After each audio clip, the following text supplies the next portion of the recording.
Hello everyone, it's Louisa from Crazy Porgies. I hope you're well and fine on this beautiful November day. Today's video we're going to be doing a stitch along on this gorgeous image from 121 Stitch. So this one is a 11 count and it is 127 stitches by 136, and it is the All Seasons one that I unboxed. This one. I unboxed it a few weeks ago now. I think it might have been one of my first unboxings from 121 Stitch actually. So I'm working on this image down here and I'm on this little chickadee at the moment. So that's where I've got so far. I've done some of the pumpkin or pumpkins because there's three of them.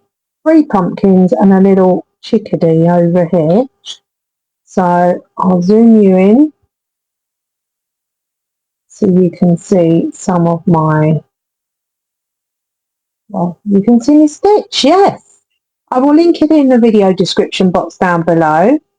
And if you haven't done so already, please do consider liking and subscribing and following me on TikTok and Instagram on Crazy Porgies Diamond Art. Okay, let's get stitching. So even though this is a stitch along, you don't have to necessarily just do cross stitch. You could do diamond painting, latch hook, embroidery, beaded embroidery, whatever you feel like doing. So yeah.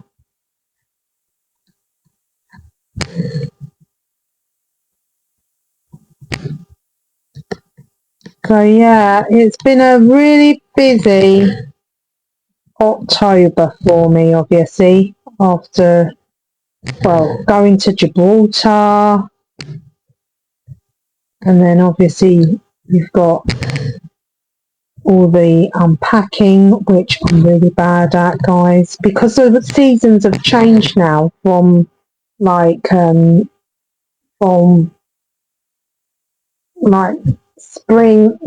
summer into autumn.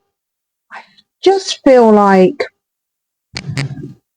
all my clothes from my holiday are still sat in the suitcase. It's really bad, I know, because like I need to get them out, wash them and put them away for next summer, but I just don't have any motivation to do it at the moment.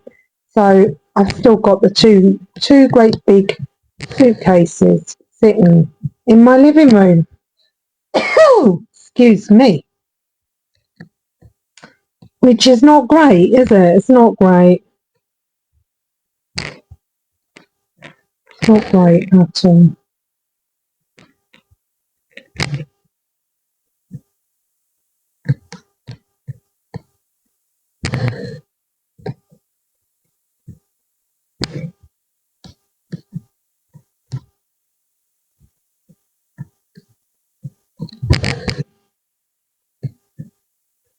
Well, I've had to wax this floss because it does seem to be getting slightly more tangled than the floss from Painting Fairy.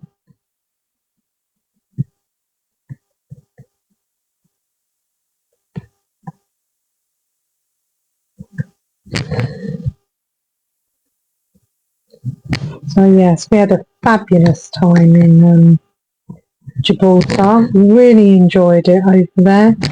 Obviously, it's my homeland as well, as my dad was Gibraltarian. And I went to the house that he grew up in as a boy and took a clipping of his hair and said a few prayers and just left the hair there to sprinkle around in the breeze. So now I know that part of him will always be there. And I could just see my dad playing up and down them steps as a boy. So it was a roller coaster of emotions, guys. Up and down, you know. But I'm glad I've done it, and I'm going to try and get back there every year now to teach my children the culture, for sure. The one thing that I learned when I was over there is that I really need to touch up on my Spanish, guys, because I used to be able to understand it. Now I can't even understand it. But it has been 14 years since I've been there. So, you know, unless you're using the language every day and you're in amongst people who speak it, it's very difficult to keep hold of it, you know. So it's something that I need to do. I got really good at my Spanish at one point when in lockdown, actually, because I used to watch some shows on the TV in Spanish, so I started to understand some of it, you know. I don't know. Hopefully, I just need to look some bits up on YouTube and be able to teach myself again, hopefully.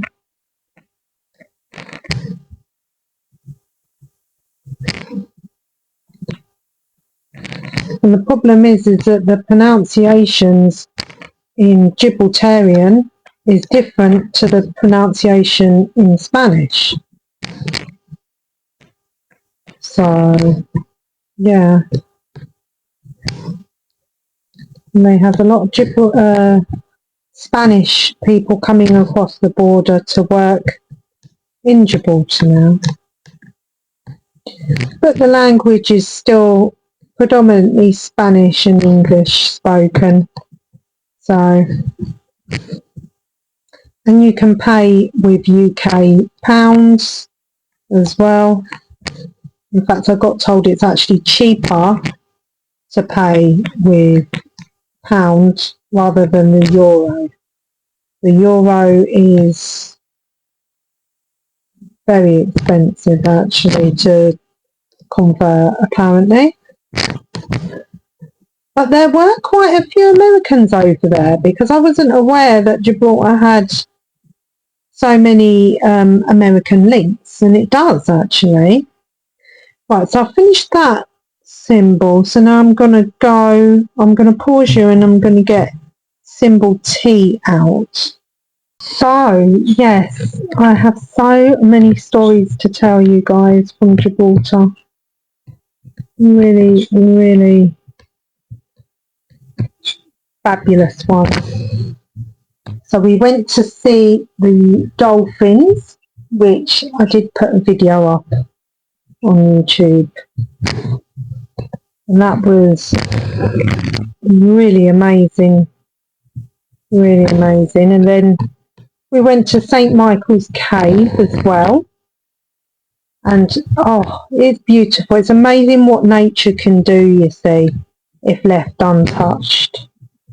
It really is. So,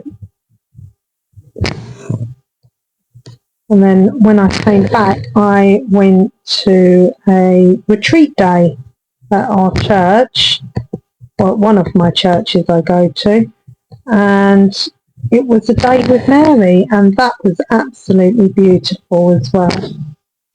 But also I did actually go, let me just move over slightly, I did actually go to the cathedral in Gibraltar as well, and I'm going to put together a video of that because, oh geez, it was so breathtakingly beautiful. And in fact, there was a relic there that Saint Carlo Acutis, who was one of the young men that was canonised in, I think it was August time. Yeah, his mother has actually bought a relic to the cathedral in Gibraltar, and it's there on display. And I was looking at it and I was just mesmerised. You know, the beautiful, beautiful, beautiful paintings, stained glass windows, and it just, yeah, blew me away. They had a whole room dedicated to Our Lady for private prayer and reflection. And they had Our Lady's flower, the yellow roses, all there on display with her as well. I was just mesmerised, guys. I really was. It was such a beautiful, beautiful place. And that was only one of the churches that I managed to go to. But Gibraltar is quite a small place, and they've got like their own diocese. They've got 8 or 9 churches, 2 of which I think are cathedrals as well. And wow, just blown away by the beauty and the standard of cleanliness as well there. Wow, was amazing. Truly amazing. So every night the streets would be swept and cleaned, and just was like, wow, you know, just my floss is getting tangled here. Right. But yes. And it's given me a newfound respect and love for my grandparents actually as well, which is why I think it's so important to retouch where your roots are, because you see how your family and your ancestors struggled before you, and it makes you even more thankful of how hard they worked in order to make sure that their children and their children's children didn't have to suffer like they did.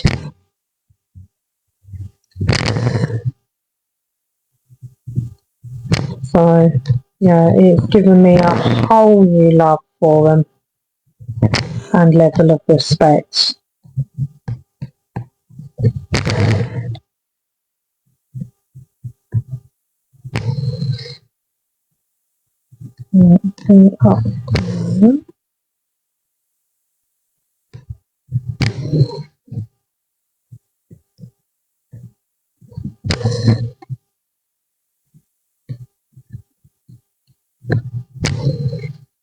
Had my nails cut a bit shorter this time when I got back from Gibraltar, because they were just a bit too long for my liking, and I was starting to catch them on everything. So I thought, you know what, especially when you're doing cross stitch and diamond painting, they can get in the way a bit, nails. So it's always good to keep them on the shorter side. And also, when I'm doing my kids' hair as well, my children's hair, it's good to have them on the shorter side, because they scratch. When I scratch them and it hurts, it's not nice for them or me.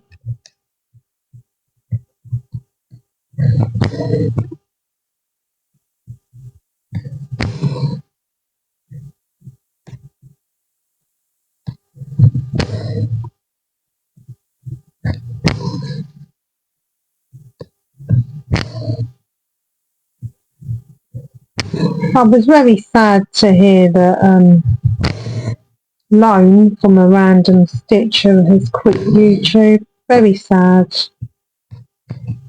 But I can understand at the same time that, you know, when it comes to your health, it must always take priority. And I remember when I lost my voice about a week or two before I went to Gibraltar. And I thought, oh no, what are you going to do? Because if you lose your voice as a YouTuber, it's, well, how are you going to record, But then I thought, you know what, at the end of the day, your health has to come first. It has to.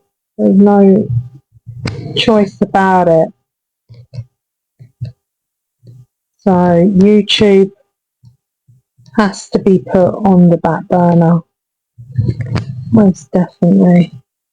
I'm sort of skipping all over this little chickadee because I'm not really too keen about the back. I don't tend to worry about what my back of my Ada cloth looks like, because to me it's irrelevant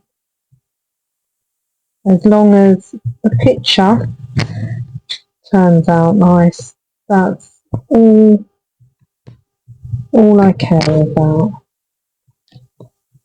So yes, I was in a bit of a holiday slump when I came back, feeling a bit sorry for myself.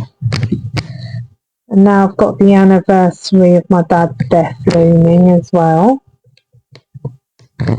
I am proud that I managed to take my kids to where my dad was born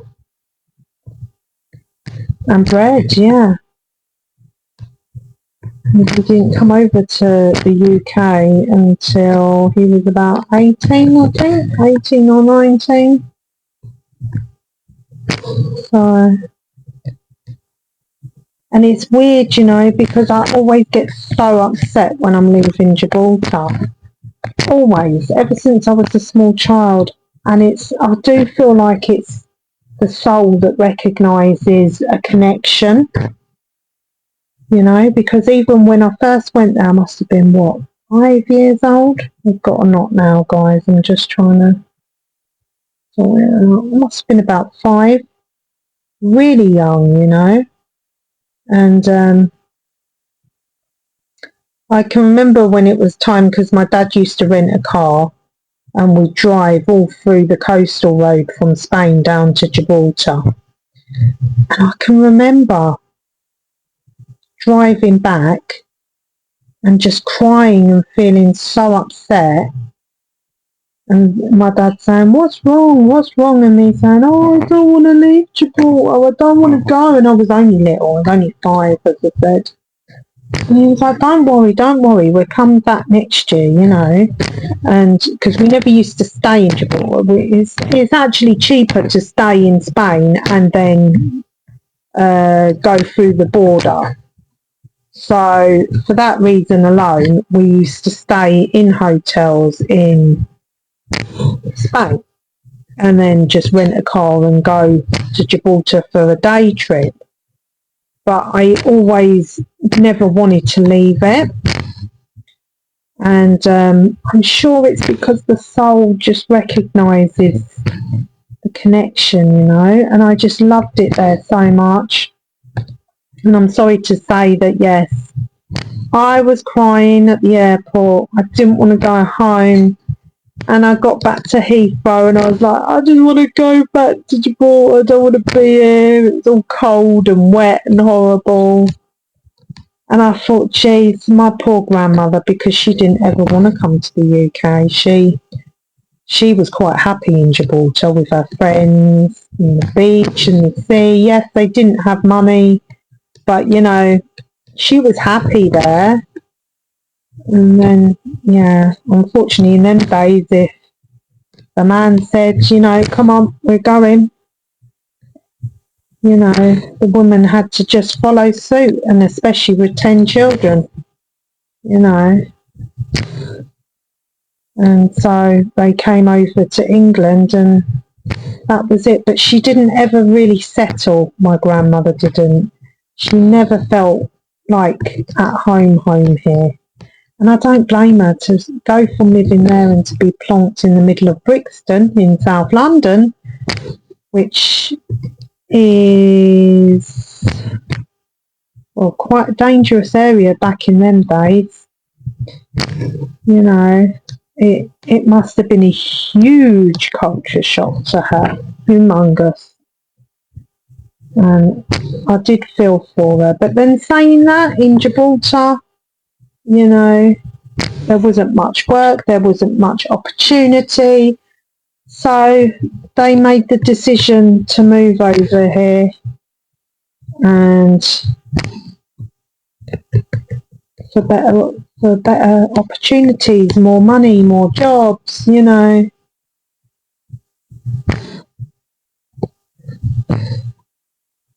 But then as they get older, like my dad, they start craving their homeland.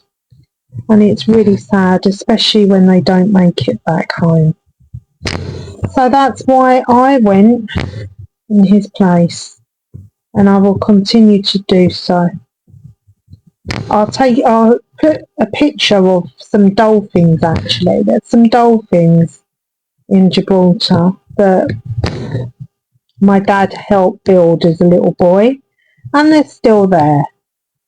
And I thought it's going to be so nice for him looking down from heaven and knowing that his grandbabies are standing next to the dolphins that he helped to make when he was roughly about their age. So, yeah.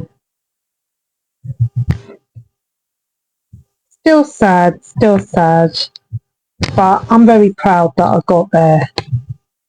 Now it's just me and my children. So, my eldest helped me a lot, which I'm extremely thankful for.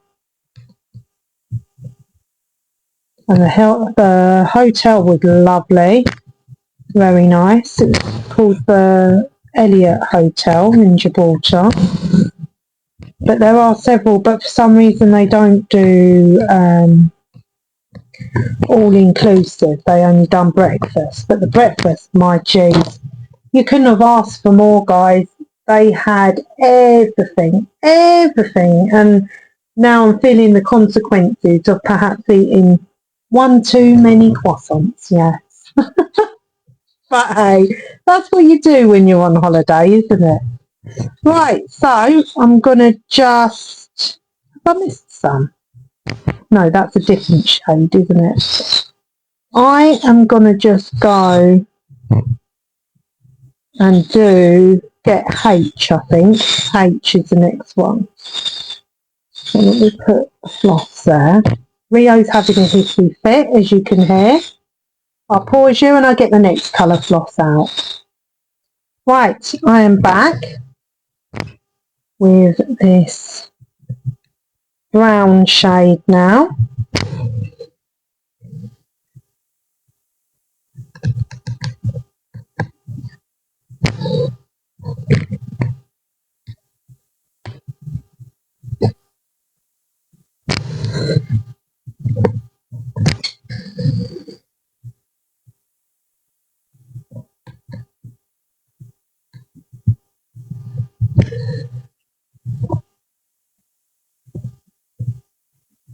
It's symbol H, the green H.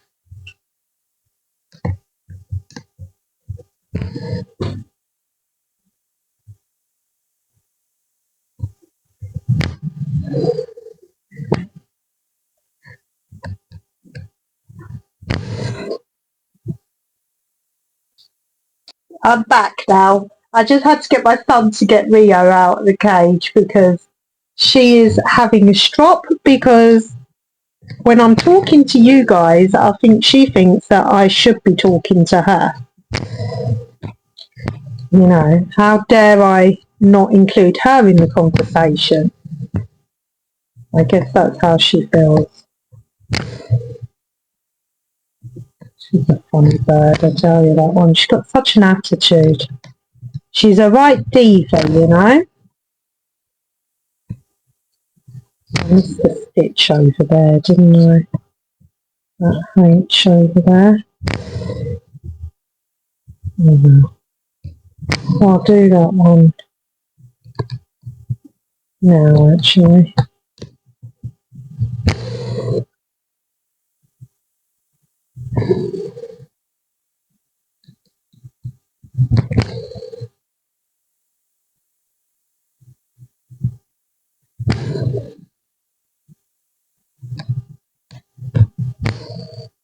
Probably some of you in the comments go, no, what is she doing? But I am not casting off to cast on, to cast off, to cast on again, if that makes sense.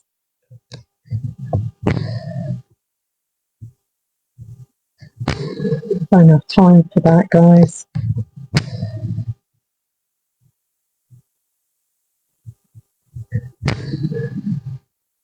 There we go. So there's that colour done. Let me just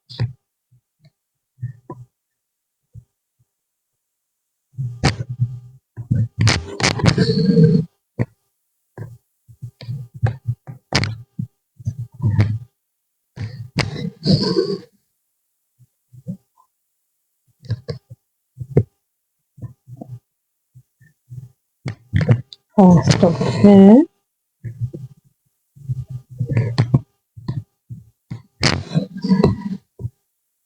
There we go.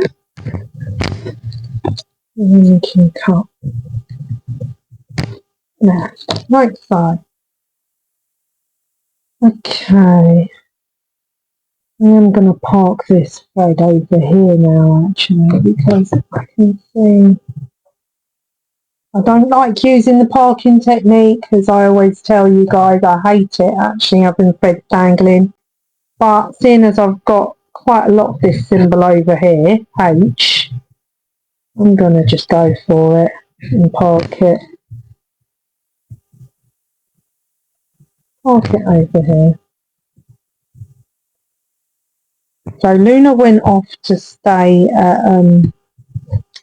at dog sitter's house, and it was a very luxurious house. It was a lady that lived in a very posh house in a very posh neighbourhood on a farm.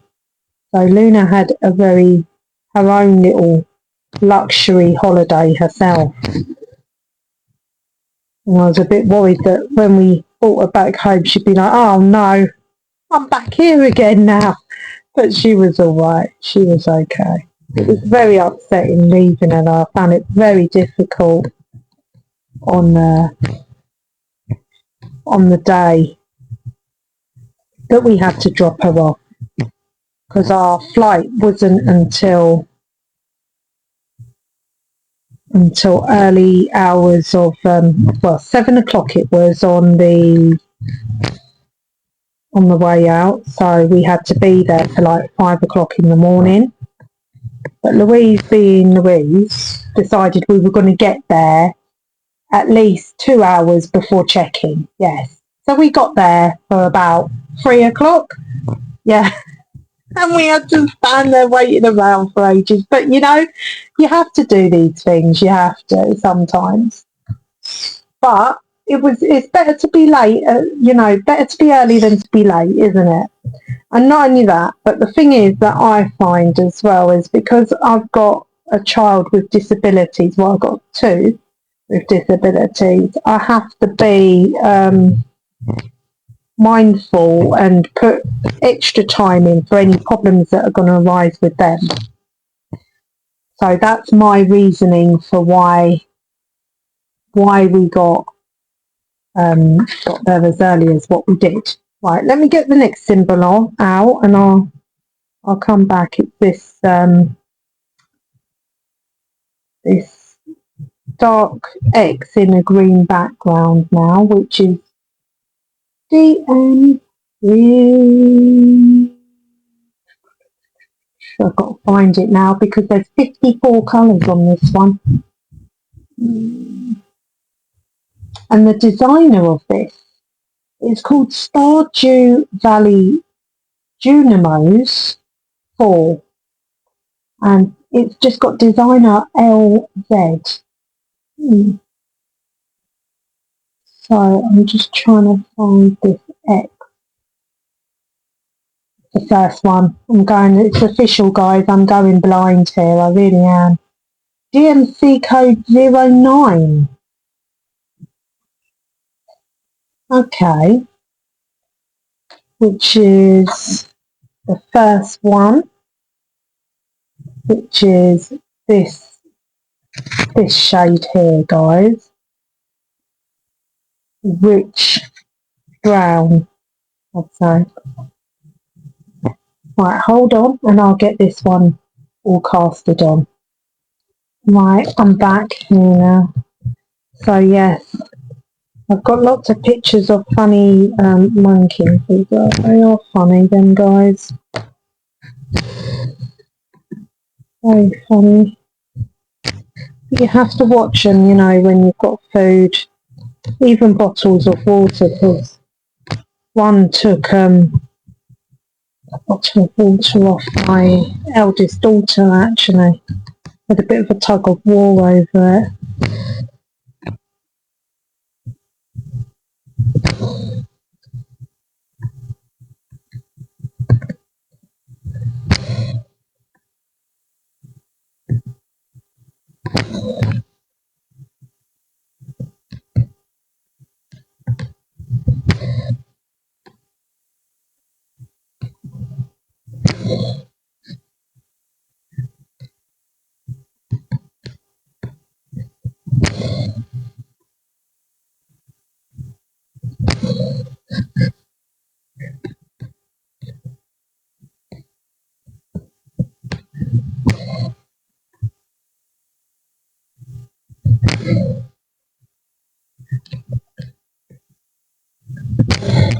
I had a mass said as well for my dad in the cathedral, which was nice.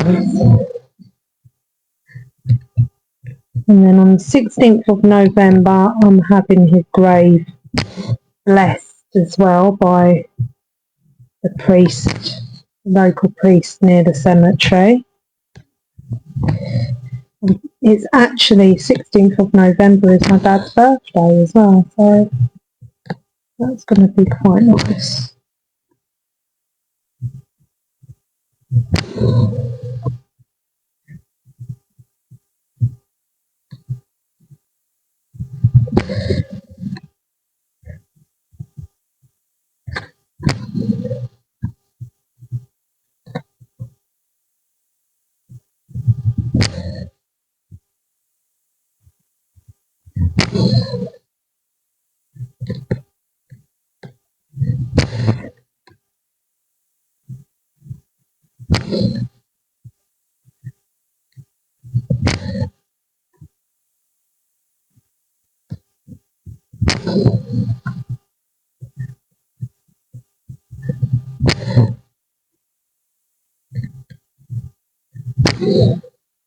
If I could though, I would move out there for sure if I could afford it.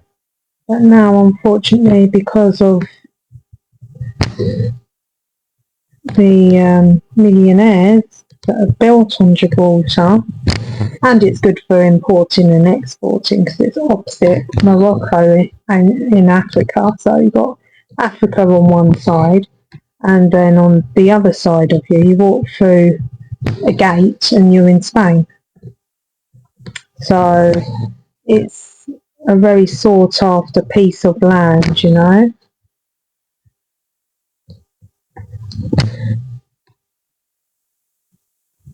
Unfortunately, it's like most places, the rich get richer, the poor get poorer.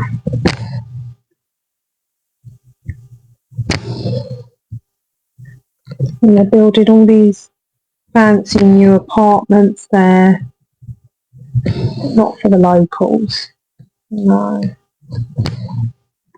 They're building them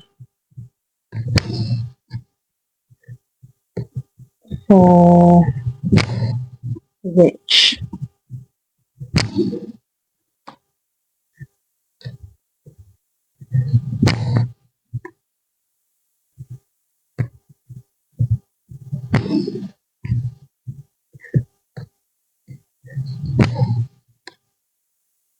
But isn't that the way of the world, eh, guys? Just making sure my microphone hasn't died, and it hasn't, which is good.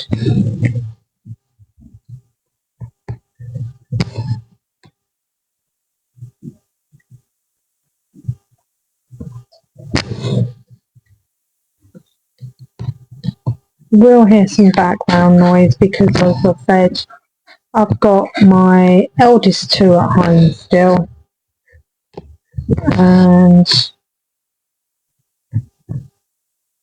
right, I am back. So let me bring you in again. Where am I? I'm over here, aren't I now?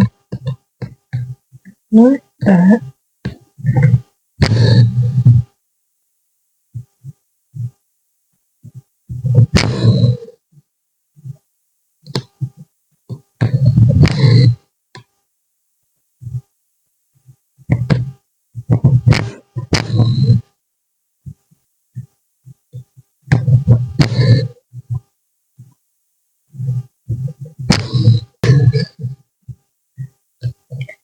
But yeah, I do like that programme. It's quite interesting.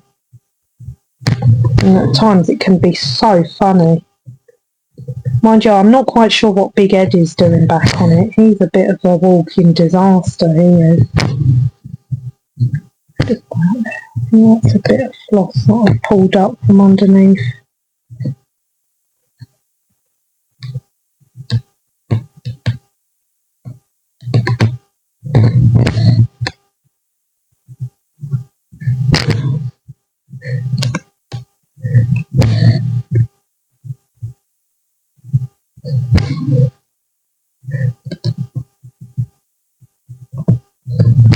Do this one, two.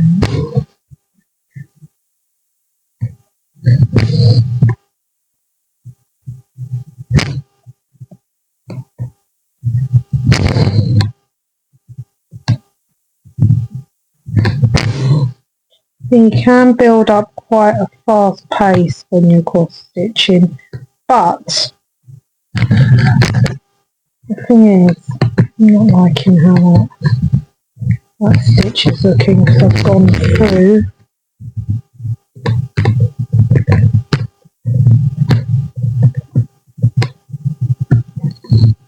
the other stitch.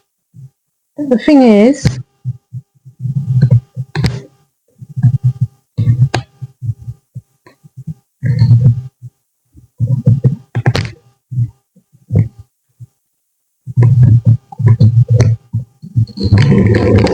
you have to be mindful because the quality of the stitches, the faster that you stitch, can really not be the greatest.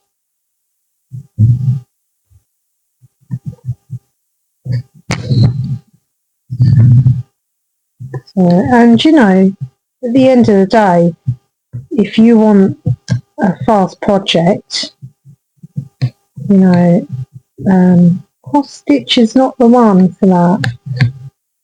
And you have to accept that because cross stitch is a very slow progress.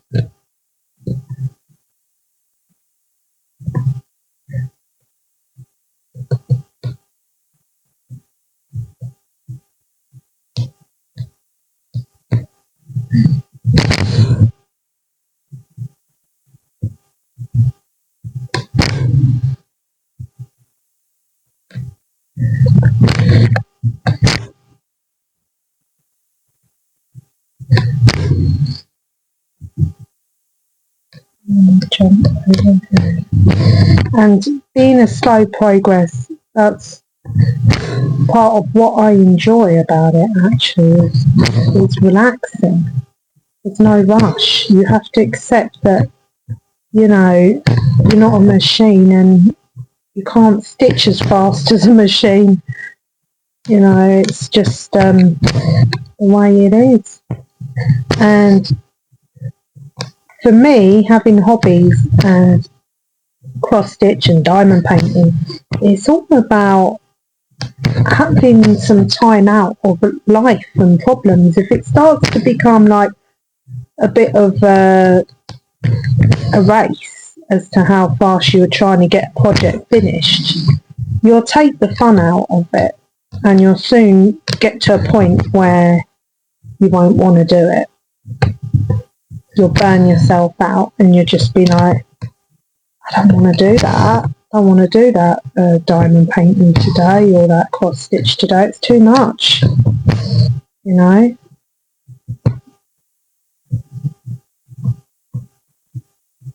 So there is no rush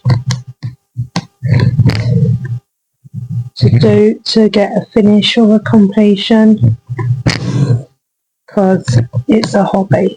And hobbies are not supposed to be done. I mean, obviously, if you've got one that you want to gift at Christmas, then that's different. Then you do have a bit of a time limit on it. But if it is just one that you're doing for the fun because you like the image, then there is no time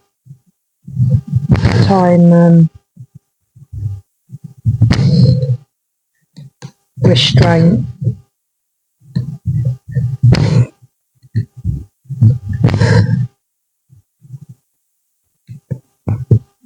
And you'll take the fun out of it, literally.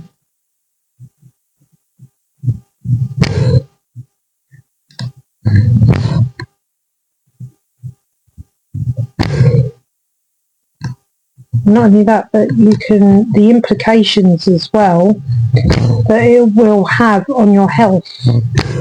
Sitting there stitching every day over and over and over again, no, it's not healthy to have that. You'll soon start having problems with arthritis, tendonitis, and all those sorts of problems.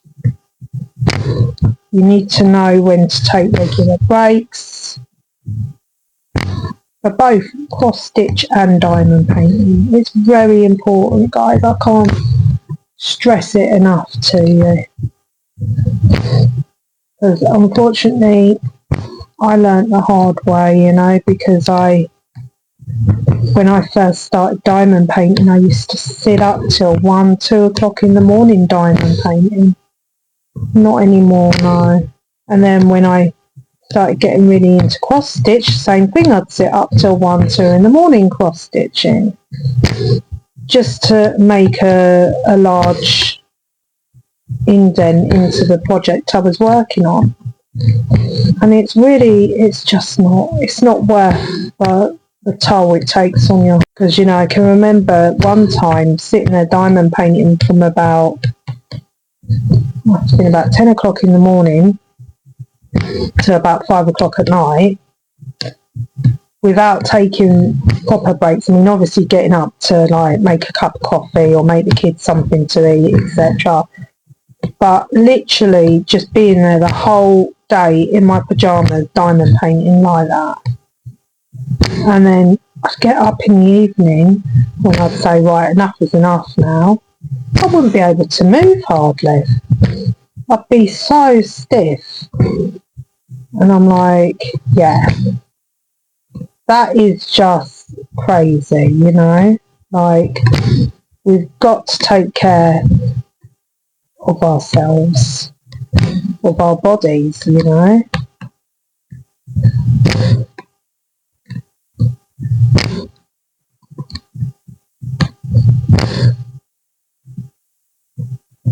It's a must, it's an essential thing to do, because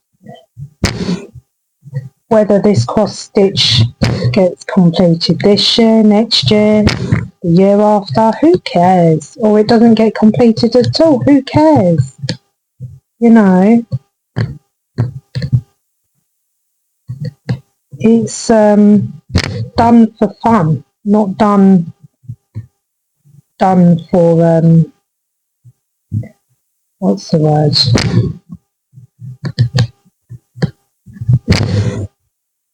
You know, done for so I can quickly get it finished.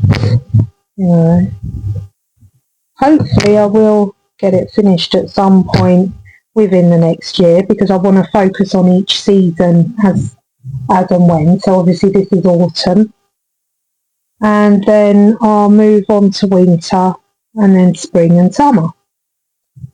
So right, I'm going to pause you. I'm going to do a little bit here and there, and then I'll come back to you so you can see Mr. Chickadee completed. Okay, and there he is, my little chickadee completed. As you can see, let me zoom you out a little bit. There we go, guys. So that's what it's looking like so far. And yes, I have got a few parts up over here. But yeah, that's all I've got for you today. I hope you've enjoyed this little stitch along. Let me know what you're working on down below. Have I got anything else to show you? I could show you the, you know, the one from Temu that I was working on last time. I'll show you that one quickly. Just hold on 1 second. So this is where I've got to so far. Done some of this tree, some of that tree. I've decided to work up here to complete this whole section here. So I'm thinking, I'm in two minds about whether or not to do the sky as a half stitch and just concentrate on the main scenery as a full stitch. I don't know yet. I'll see how I feel when I get to that point. But yeah, this is how this one is looking so far. Some of the colours, if I'm honest with you, are slightly off. Okay. And obviously, being an 11 count, being this size, it's not going to come out crystal clear, but I'm okay with that. As I said, I'm just stitching this for fun because I like the colours. But yeah, hopefully it will come out looking a little bit like what it should. These are, like, for example, these are the birds in the sky. They're not going to come out, you know, that clear. Not on an 11 count on this side. You know, but slowly but surely. And I do like the way all the little flowers are down here. Even though they are very pixelated, it's fine. I don't mind. You get what you get with Temu, don't you? So, yeah, lovely. Anyway, thank you so much for joining me for today's stitch along. I hope you've enjoyed it. It's been a long one. So take care, God bless, and I will speak to you all soon. Bye for now, guys, and God bless you all. Bye.